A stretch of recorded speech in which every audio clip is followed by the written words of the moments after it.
Hello et bienvenue dans l'épisode 13. Pourquoi j'ai décidé de tourner la page de la couture. Alors, je vais pas te parler simplement d'un changement d'activité, mais de quelque chose de plus profond, de quelque chose en fait qui ne se fait pas en un claquement de doigts, mais en fait un basculement intérieur, un changement de trajectoire, de chemin, si on peut dire. En tout cas, quelque chose qui peut arriver à plein de personnes. Et si tu as déjà fait un changement de carrière, de cap, d'activité ou autre, cet épisode va te parler. Donc je vais te raconter pourquoi je quitte la couture. Alors, je la quitte pas complètement, mais pourquoi je quitte l'enseignement de la couture. Et ça va se faire de manière douce, hein. On va pas claquer la porte d'un coup, mais en tout cas ça va se faire tranquillement, mais ça va se faire. C'est surtout un choix que je fais aujourd'hui. C'est un choix qui finalement est là depuis un certain temps, mais que je voulais pas trop m'avouer parce que tu verras que voilà, c'est pas la première fois que je change de direction. Même si tu le sais déjà, je change pas complètement de direction, je passe pas du tout au tout. Et comme je te le disais tout à l'heure, pas d'un coup, pas en un claquement de doigts, ça va pas se faire juste je ferme la porte et j'en rouvre une autre du lendemain, du jour au lendemain.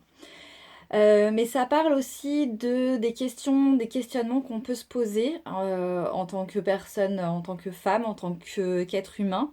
C'est est-ce que ce que je fais aujourd'hui correspond toujours à qui je suis, à ce que je souhaite faire, ce que je veux faire, ce qui me fait vibrer, ce qui m'inspire, ce qui me donne envie de me lever le matin. Donc c'est une vraie question que beaucoup de personnes peuvent traverser. Et tu vas voir, ce n'est pas la première fois que personnellement je traverse ce genre de questions. Donc pour celles qui le savent déjà, avant ce podcast, avant d'être accompagnante à l'image de soi, avant d'être formatrice, professeure de couture, j'ai été professeure des écoles pendant 20 ans. Donc pendant 20 ans dans l'éducation nationale, on va dire un métier un petit peu classique, enfin classique en tout cas quand on est jeune et qu'on cherche une orientation et qu'on cherche un métier, eh bien ça fait partie des métiers qui sont tout à fait, oui, classiques.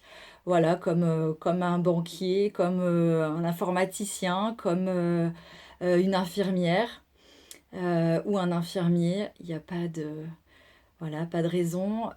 Être enseignant fait partie des chemins classiques que l'on peut nous proposer, ou en tout cas que l'on voit facilement et que l'on peut choisir facilement, puisque c'est un métier que l'on voit étant jeune, bien sûr, et qui s'offre à nous étant une possibilité assez facile, en tout cas, à voir.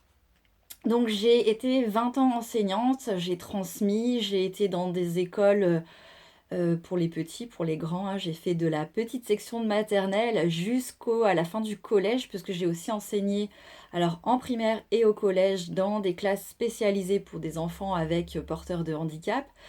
Donc j'ai enseigné à des enfants, à des petits-enfants à 3 ans, j'ai enseigné à des ados également, des enfants parfois abîmés par la vie, abîmés par la société, par leur parcours.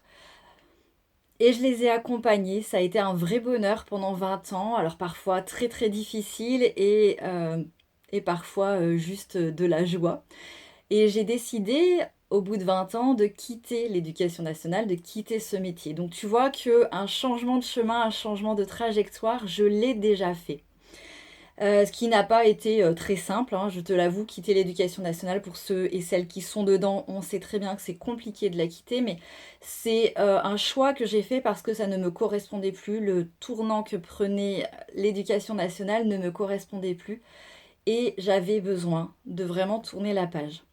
Donc, qu'est-ce que j'ai fait? Eh bien, j'ai préparé, pendant que j'étais encore enseignante, hein, j'ai préparé un CAP couture, puisque la couture était ma passion. C'était facile de choisir cela, puisque je savais déjà coudre en autodidacte, certes, mais je savais déjà faire.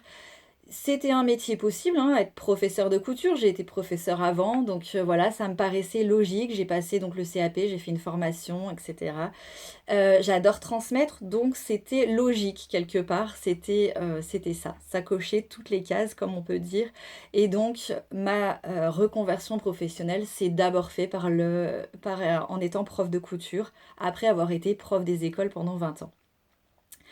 Mais parfois, en fait, ce qui est logique n'est pas complètement aligné avec nous. Et oui, parce que pourquoi? Parce que quand on quitte un métier, quand on quitte une activité, quand on quitte quelque chose, on a cette envie, ce besoin d'aller vers quelque chose de rassurant, quelque chose de logique, de facile quelque part. Alors même si c'est pas toujours facile, mais plus facile en tout cas, là où il y a moins de résistance de notre part. Et donc, c'est logique, on y va. Mais ça ne veut pas dire que derrière c'est aligné, ça ne veut pas dire que c'est complètement ce que l'on souhaite faire, ça ne veut pas dire que c'est ce qu'on va faire tout le reste non plus de notre vie.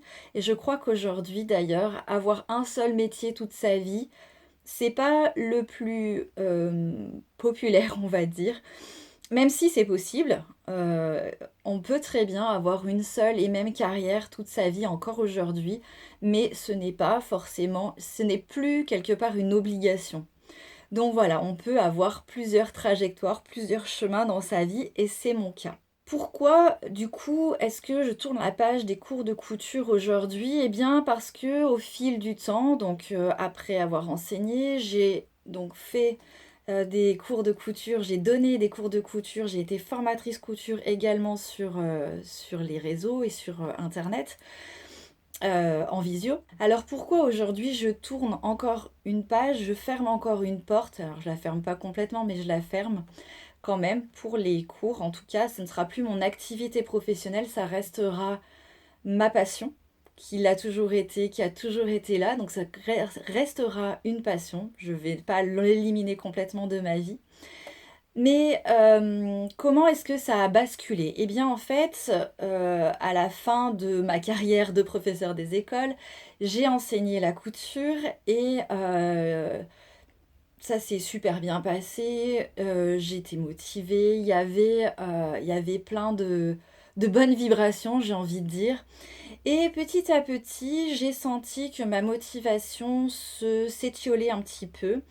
J'étais un petit peu moins motivée, j'avais un peu moins envie, moins d'entrain, les projets m'intéressaient un peu moins. Alors ça, c'est un premier indice qui permet de se dire qu'est-ce qui m'arrive? C'est quelque chose que j'adore faire, hein, la couture, c'était ma passion et c'est toujours ma passion, donc c'est quelque chose que j'adore faire. Donc déjà, c'est un premier indice qui m'a dit, oh oh, il y a quelque chose là qui fait que en fait, t'es un petit peu moins bien les passions du début, hein. On dit souvent que quand on commence quelque chose, on a cette motivation qui est due au fait que ce soit nouveau, donc du coup, on a cette motivation. Cette motivation s'est un petit peu étiolée, j'avais un petit peu moins envie, je m'investissais un petit peu moins dans les projets. Quand on me proposait des projets, j'avais moins envie d'aller les faire, j'étais moins enthousiaste en tout cas. Donc voilà. Et ça s'est fait petit à petit, ça s'est pas fait d'un coup, c'est pas un matin où je me suis levée en me disant non, je veux plus faire de cours de couture. En fait, c'est vraiment ça s'est mis en place petit à petit. Donc c'est pas un rejet complet, c'est pas je décide d'arrêter complètement d'un coup, mais ça se fait tranquillement, ça se fait petit à petit. Donc, j'arrête pas la couture, j'arrête pas les cours de couture parce que je n'aime pas ça. J'aime toujours ça, j'aime toujours aussi transmettre, mais ça me demande une énergie que je n'ai plus et que je n'ai plus envie. Il y a ça aussi, je n'ai plus envie de mettre mon énergie là-dedans. Ça, c'est aussi important, enfin en tout cas pour moi, c'est d'écouter mes envies. Est-ce que j'ai envie d'y mettre du temps, de l'énergie, des idées, etc. D'y passer beaucoup de temps à réfléchir, passer du temps à créer des choses, etc. Donc ça, c'est quelque chose qui est important pour moi, c'est d'écouter mes propres envies. Est-ce que j'ai envie de continuer cela? Et puis, la couture s'éloigne petit à petit, mais aussi parce qu'il y a quelque chose d'autre qui a pris la place au fur et à mesure, c'est l'accompagnement des femmes. C'est l'accompagnement des femmes avec leur image, l'image de soi. Hein, l'image de soi, ça comprend beaucoup, beaucoup de choses et pas seulement les vêtements.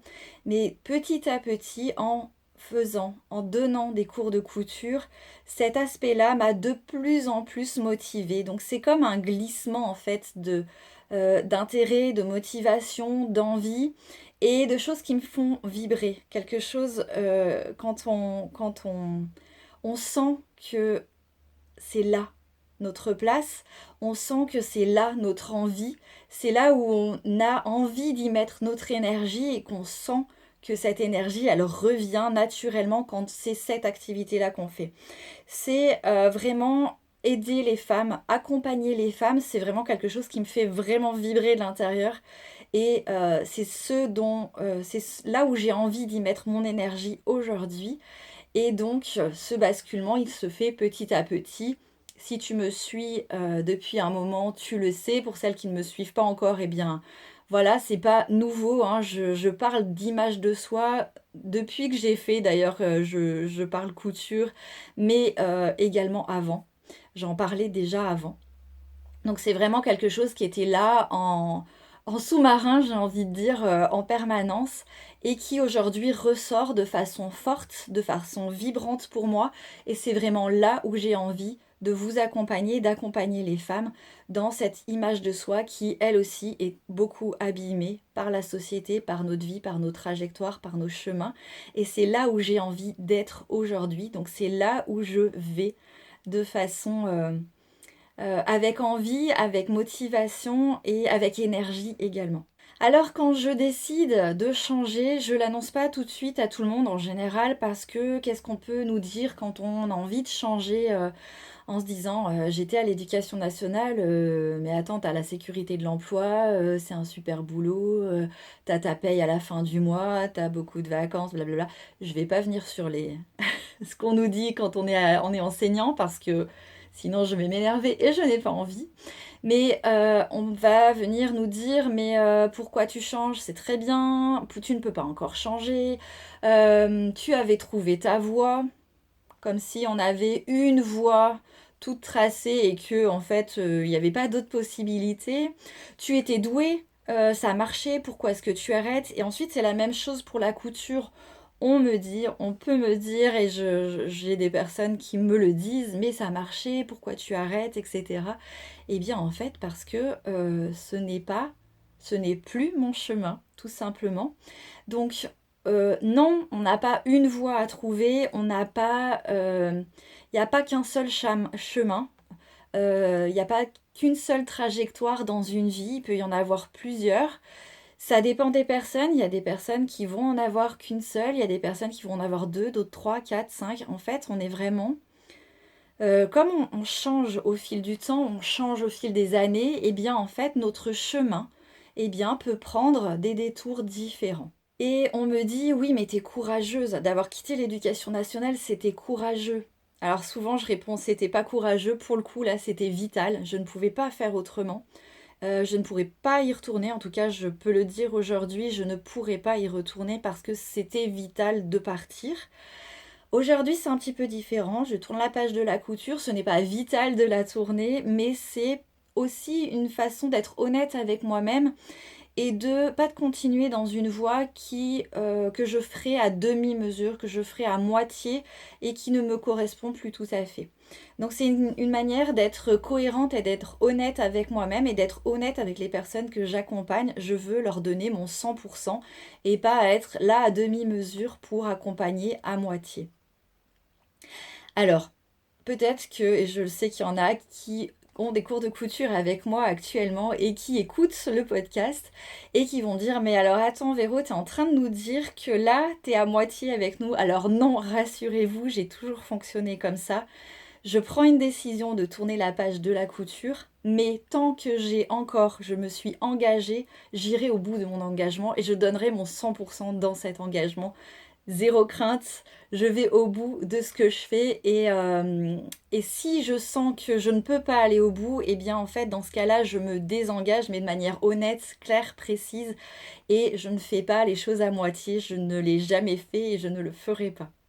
Ça c'était le petit aparté pour celles qui me suivent et qui ont des cours avec moi. Et c'est valable pour les cours qui sont en visio, qui sont sur internet. Ce n'est pas, elles vont pas avoir la moitié des cours, elles les ont déjà d'ailleurs toutes, tous les cours, et elles vont pouvoir les télécharger pour pouvoir continuer à les regarder. Je ne leur enlève pas ce qu'elles ont acheté. Alors comme d'habitude, avec ce que je viens de te raconter, avec mon vécu, je vais te partager des clés, des astuces, je ne sais pas comment on peut les appeler, j'aime bien le mot clé parce que les clés ouvrent des possibilités, ouvrent des portes, donc des possibilités. Et je t'ai parlé beaucoup de portes, que je fermais une porte aujourd'hui, mais j'en ouvre aussi d'autres et j'en ai déjà ouvert d'autres. Donc j'ai envie de te dire que changer de voie ne veut pas dire qu'on s'est trompé. Ça ne veut pas dire on a fait une erreur. Ça ne veut pas dire qu'on s'est trompé et qu'on est en échec. Ça veut simplement dire qu'on a évolué. Et c'est normal d'évoluer tout au long de sa vie. Donc c'est quelque chose de tout à fait naturel, de tout à fait normal. Ça, c'est la première chose. Donc 3 clés, 3 pistes concrètes. La première chose, c'est te poser la question. Et pour être honnête avec toi-même, c'est qu'est-ce que tu fais encore aujourd'hui? Parce que tu le sais le faire, parce que quelque part c'est facile, hein. Je te racontais que pour moi la couture c'était logique, c'était facile, je savais faire. Mais que tu continues à le faire, mais pas parce que tu vibres, simplement parce que tu es un petit peu dans un domaine confortable. On appelle notre zone de confort, même si elle est un petit peu inconfortable, en tout cas parce que c'est facile, parce que tu sais faire. Donc ça, c'est la première question. Est-ce qu'il y a des choses comme ça que tu continues à faire, que tu sais faire, que c'est facile à faire, mais qui ne te satisfont plus vraiment et ça te fait plus vibrer, ça te donne plus vraiment envie, mais quelque part, c'est facile aussi. On est d'accord qu'aussi, des fois, il faut se faciliter la vie. Deuxième clé, deuxième question que tu peux te poser, c'est et si tu te permettais de changer, même si ça dérange? Ça n'a pas été facile de quitter l'éducation nationale pour moi, ça n'a pas été facile, et là c'est pas facile aujourd'hui de dire j'arrête les cours de couture. C'est une décision qui doit être prise et qui n'est pas forcément facile et qui peut déranger autour de soi parce qu'elle est incomprise, parce qu'on a cette loyauté de, par exemple, avec nos parents qui nous ont peut-être payé nos études. On se dit, mais je peux pas changer parce qu'ils ont mis de l'argent, ils ont cru en moi, donc je ne peux pas, par exemple, il y a donc cet aspect de loyauté. On peut se dire aussi, mais j'ai passé tant de temps, j'ai fait tant de formations, j'ai réussi des choses, j'ai réussi les examens et j'y arrivais, c'était quelque chose que j'arrivais à faire. Donc on a tous ces sentiments, on a toutes ces questions qui peuvent venir perturber un petit peu nos décisions et qui peuvent nous maintenir dans un système qui est un peu qui est logique, qui est un peu facile, mais qui nous fait plus vibrer. Euh, on a peur de perdre aussi des gens en chemin. On peut très bien avoir cette peur de les perdre et de vraiment en perdre, parce que c'est aussi une possibilité. Quand on change de chemin, on perd des gens en route, mais on en gagne aussi. Mais c'est quelque chose qui peut faire peur. On peut avoir peur une question financière, on peut avoir... En fait, voilà, il y a plein de choses qui viennent empêcher de prendre une décision. Et en tout cas, ce sont des peurs, ce sont des sentiments que quand on arrive à mettre le doigt dessus, on arrive à comprendre pourquoi est-ce qu'on reste et qu'on a peur, cette peur de déranger. Et dernière question que tu peux te poser, c'est ce que je fais aujourd'hui. Donc que ce soit ton activité pro, que ce soit des loisirs, que ce soit, je sais pas, ton couple, que ce soit là où tu habites. En fait, ça peut comprendre plein de champs de nos vies. Est-ce que ça me contient encore? Est-ce que c'est quelque chose qui me correspond? Est-ce que c'est encore quelque chose qui me fait du bien? J'aime bien parler de ça. C'est en fait quand on est dans quelque chose qui nous fait plus du bien, on a un peu l'impression de plus s'en rendre compte. C'est comme, je sais pas si tu connais, mais c'est l'histoire des grenouilles. Des grenouilles qu'on met dans une bassine d'eau froide, donc elles sont bien, parce que les grenouilles ont besoin de fraîcheur. Et on va mettre cette bassine sur le feu et on va faire chauffer l'eau. C'est imagé bien sûr, et j'espère que personne ne l'a fait en vrai, vraiment. Et on fait chauffer cette eau petit à petit. Ben, les grenouilles à l'intérieur, elles s'en rendent pas compte parce que l'eau chauffe tout doucement. Alors que c'est un milieu qui ne va plus leur correspondre. Plus la chaleur augmente et moins ça leur correspond. Et en fait, elles vont finir par bouillir et mourir. C'est horrible cette image, mais elle est très très imagée, je la trouve très très forte. Parce qu'en fait, elle vient dire que quand tu restes dans un milieu, dans un endroit, dans une activité qui te convient de moins en moins, tu peux mourir à petit feu. Et alors mourir pas au sens littéral, mais mourir, tu peux finir en burn-out, tu peux finir en dépression. Alors dans les cas extrêmes, bien sûr, tu peux aussi simplement te désintéresser et ne plus être motivé de rien du tout. Et ça engendre un mal-être qui est là, qui est présent, mais tu l'as pas vu venir parce que tu as ton eau à chauffer petit à petit. Alors que si tu prends une bassine d'eau froide, tu as mis tes grenouilles et tu leur prends la bassine d'eau chaude comme si elle avait chauffé hein, au maximum et que tu prends tes grenouilles de l'eau froide et que tu les mets dans l'eau chaude, elles vont vite ressortir, elles vont avoir cet instinct de survie de dire non, ça ne me correspond pas. Et bien en fait, c'est la même chose pour nous. Si on reste dans on chauffe notre eau et chauffer petit à petit, et bien en fait, on se rend pas compte. On ne s'en rend pas compte et on va finir par mourir à petit feu, en tout cas à dépérir un petit peu à petit feu. Alors que si on nous avait pris de l'eau froide et qu'on nous avait mis directement dans l'eau chaude, là, l'eau chaude, elle correspond à un environnement, une activité, quelque chose qui ne nous correspond plus du tout. Et là, eh ben, en fait, on va réagir tout de suite. On va avoir ce rejet de dire non, ça ne me correspond pas et on va s'en échapper tout de suite. On va dire non, on va pas y aller. On va refuser le travail, etc. Donc tu vois, cette image, moi, je l'aime beaucoup parce que en fait, c'est ce qui se passe souvent dans nos vies. Et en fait, parfois, on n'arrive pas à voir et on n'a pas ce point de rupture. L'eau bouillante, elle est jamais suffisamment chaude et on se rend jamais compte. Et c'est là où on se perd nous-mêmes petit à petit. Et alors que si on s'en rend compte, eh ben, on peut avoir ce déclic qui va nous dire il faut que je change. C'est pas obligé d'être violent d'ailleurs, hein, comme je te le disais, c'est pas forcément violent. Moi, ça se fait, chez moi en tout cas, ça se fait petit à petit. Et parfois, je sais qu'il y a des personnes qui ont besoin de faire une rupture forte pour vraiment tourner la page, ne pas regretter. Elles ont besoin de cette rupture forte. Pour l'éducation nationale, moi, ça n'a pas été le cas, hein. J'ai mis très longtemps à partir pour des raisons personnelles, mais aussi parce que l'éducation nationale ne laisse pas partir ses personnels. Mais ça peut se faire de façon brute ou ça peut se faire de façon douce. En fait, ça dépend de toi, ça dépend du contexte, ça dépend de la personnalité. Donc voilà ce que je voulais te partager aujourd'hui. Voilà ce que je pouvais aussi en retirer de la vie de tous les jours. Je parle couture, image de soi, mais pas que. Tu le vois et aujourd'hui j'avais envie de te partager cela et d'en faire, de t'aider si jamais tu es dans cette position d'avoir besoin de changer quelque chose dans ta vie. Donc voilà, j'ai quitté l'éducation nationale. Aujourd'hui, je quitte les cours de couture et pas la couture en entier. Et je suis toujours ravie d'ailleurs de parler de couture, mais je n'en ferai plus une activité et je ne donnerai plus de cours en ligne d'abord et ensuite en présentiel. En fait, c'est pas une rupture, c'est pas quelque chose que je romps, c'est vraiment une continuité, c'est une évolution, c'est une façon pour moi de suivre ma propre évolution, mon propre chemin avec ses détours à lui. Et j'espère que tu peux te poser également ce genre de questions. Peut-être que la réponse sera ça me convient tel que je suis là où j'en suis. Et tant mieux. Et si ce n'est pas le cas, bah tant mieux aussi. En fait, il n'y a pas de bonne et de mauvaise réponse. On est des êtres qui évoluent et tant mieux. Merci d'avoir été là jusqu'au bout. Si cet épisode t'a parlé, tu peux le partager, laisser une note ou un commentaire si la plateforme où tu l'écoutes t'en donne la possibilité.